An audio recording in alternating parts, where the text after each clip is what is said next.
Deuxième partie de notre EP. Question numéro 11. Pourquoi on ne peut pas sortir le tableau des effectifs pour une variable quantitative? Pour répondre à cette question, on doit d'abord définir qu'est-ce que c'est qu'un tableau des effectifs. Un tableau des effectifs, des effectifs est un tableau qui va nous récapituler, il va nous donner le nombre d'apparitions des valeurs des variables qualitatives. Or, une variable quantitative, par définition, elle est continue, donc on ne peut avoir qu'une seule occurrence.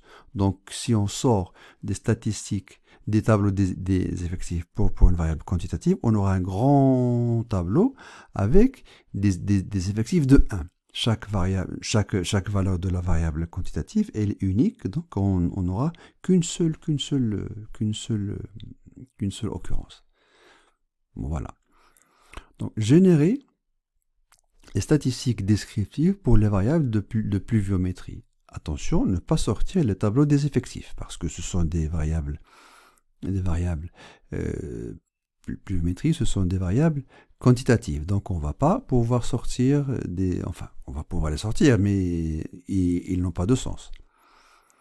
Donc, je vais relancer mon SPSS. Alors, pour sortir les statistiques descriptive,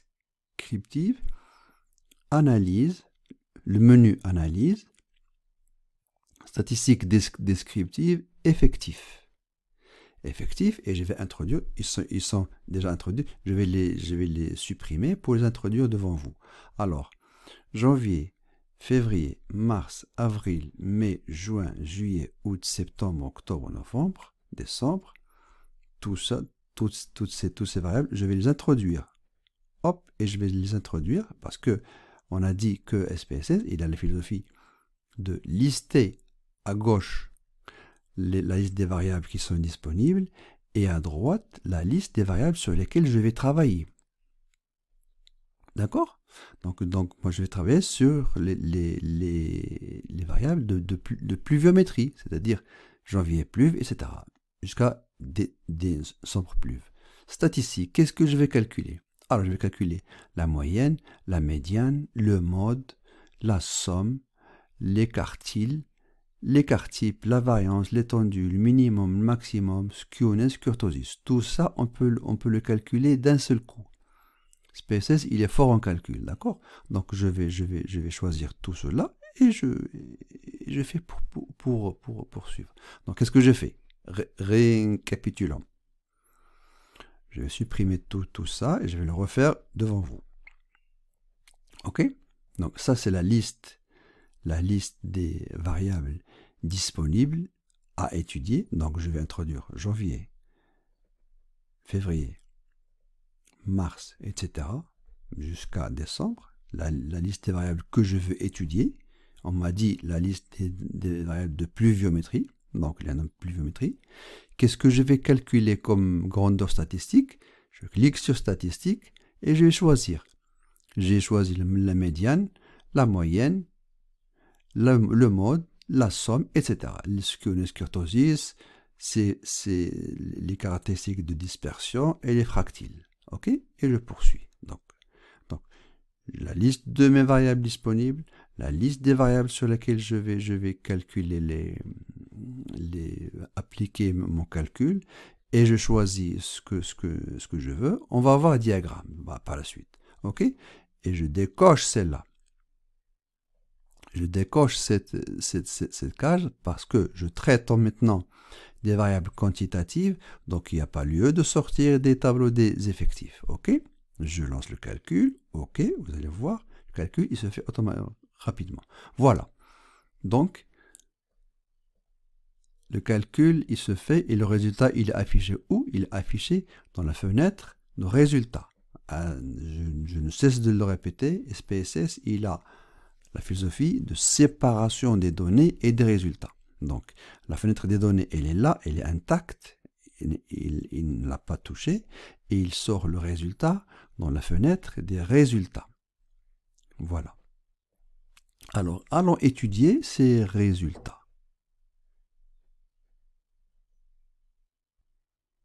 Question numéro 13. Quelle est la moyenne de la variable août pluve? D'accord. Pour cela, on va voir dans la fenêtre des résultats. Comment se présentent les résultats? Alors, les variables sont en colonne, d'accord? Et les grandeurs statistiques et les grandeurs statistiques ou bien les résultats sont en ligne.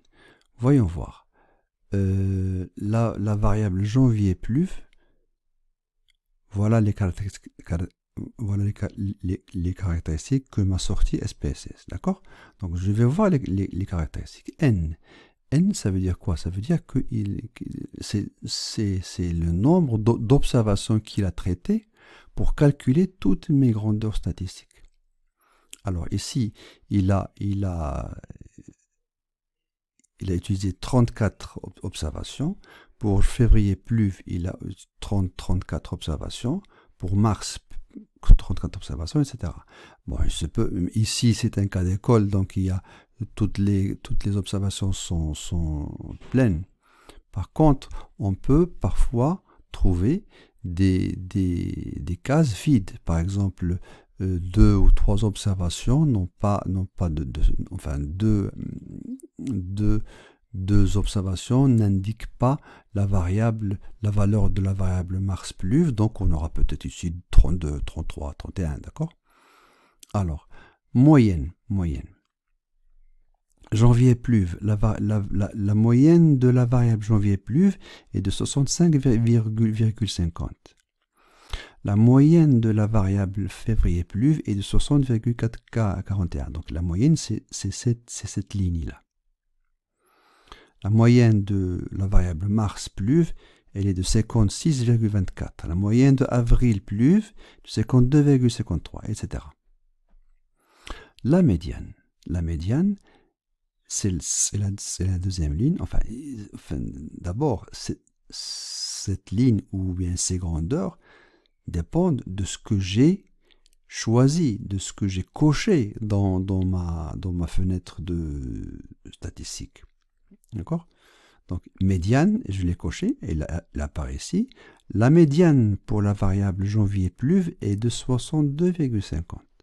La médiane pour la variable février pluve est de 55,00, etc. Donc, quelle est la question de mon TP? Quelle est la moyenne de la variable août pluve? Ok, je vais voir. Ma variable août pluve. Haute pluve, la moyenne est de 64,56. D'accord? Donc la moyenne de la variable haute pluve est de 64,56. J'ai répondu à la question. Quel est l'écart type de la variable mars plus? Pluve, ici pluve, hein? D'accord? Pluve. Quel est l'écart type de la variable mars pluve? Je vais revenir à ma variable de ma fenêtre de résultat et je vais chercher la ligne de l'écart type. L'écart type, c'est là. Donc mars pluve, voilà. L'écart type est de 15,114. D'accord? Donc l'écart type pour la variable mars pluve est de 15,114. J'ai répondu à la question. Sortez les histogrammes pour les variables de pluviométrie. Alors, comment je vais faire ça? Sortez les histogrammes, ou bien imprimer les histogrammes pour les variables de pluviométrie. Les mêmes variables de pluviométrie. Pourquoi je parle ici d'histogramme et non pas de diagramme en barre ou en bâton? Parce que les histogrammes, ils s'apprêtent très bien pour les variables quantitatives. Par contre, les diagrammes en barre ou en bâton, ils s'apprêtent pour les variables qualitatives. Et on va voir ça dans une autre partie du TP.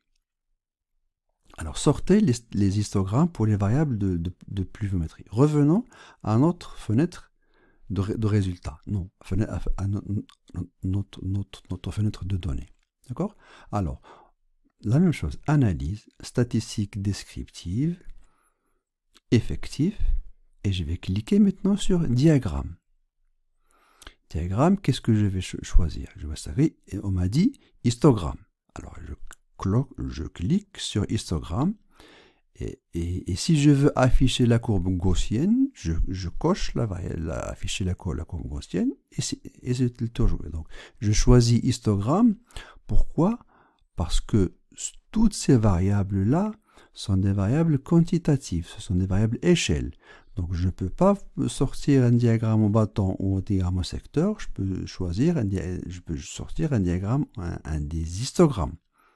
Histogramme, ça veut dire qu'il va diviser l'amplitude de toutes les variables en classes et il va me sortir les effectifs dans chaque classe.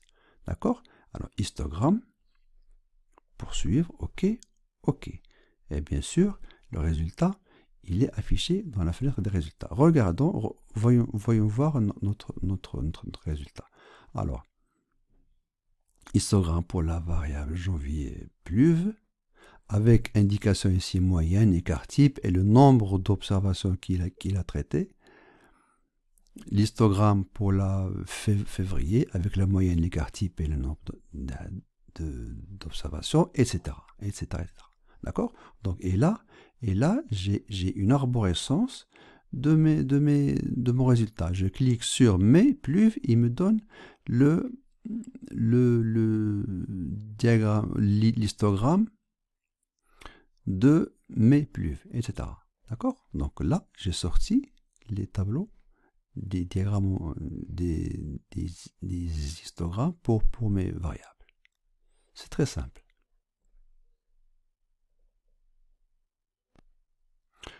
Question 16. Pourquoi peut-on sortir le tableau des effectifs pour la variable géographie?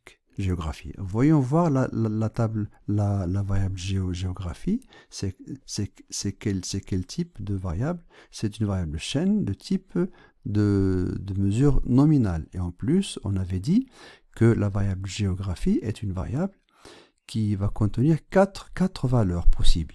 Est, sud, nord, ouest. D'accord? Donc c'est une variable qui va se répéter. C'est une variable qualitative.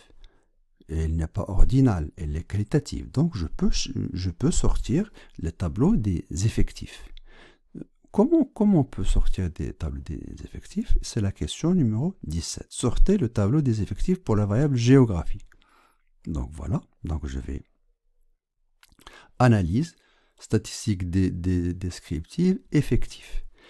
Et je vais cocher, afficher le tableau des effectifs et je vais supprimer tout ça parce que je ne vais plus les utiliser. Je supprime ou bien je sélectionne avec le bout de l'ensemble et je le supprime et je vais introduire où est-ce qu'elle est la variable géographie. Elle est en bas, tout en bas. Je l'introduis ici et voilà. Et statistique. Ça va pas me donner quelque chose. Les diagrammes, je vais essayer de sortir les diagrammes en bâton parce que c'est une variable qualitative, donc et ça prête bien à des variables en bâton. OK? Poursuivre. OK. OK. Voilà. D'accord? Donc mon tableau des effectifs est le suivant. Il est là. Valide. Alors, est, effectif 9. Ça veut dire quoi? Ça veut dire quoi ça? Ça veut dire que dans mes 34 observations que j'ai traitées, 9 sont est, 5 sont nord, 11 sont ouest, 9 sont sud. Et le total est de 34. Le pourcentage, c'est-à-dire 9 sur 34 est égal à 26,5. 5 sur 34 est égal à 14,70. D'accord? Ici, pourcentage de 32, pourcentage de 26 et le total 100%. Pourcentage valide et le pourcentage cumulé. Pourcentage cumulé dans des cas où c'est intéressant. D'accord? Donc voilà. Et mon diagramme au bâton est le suivant. Il va me afficher pour la variable est l'effectif. Pour la variable nord, effectif, etc. Voilà, donc j'espère que ça a été fructueux ce TP. On va faire un autre TP par la suite, enfin la suite de cet A.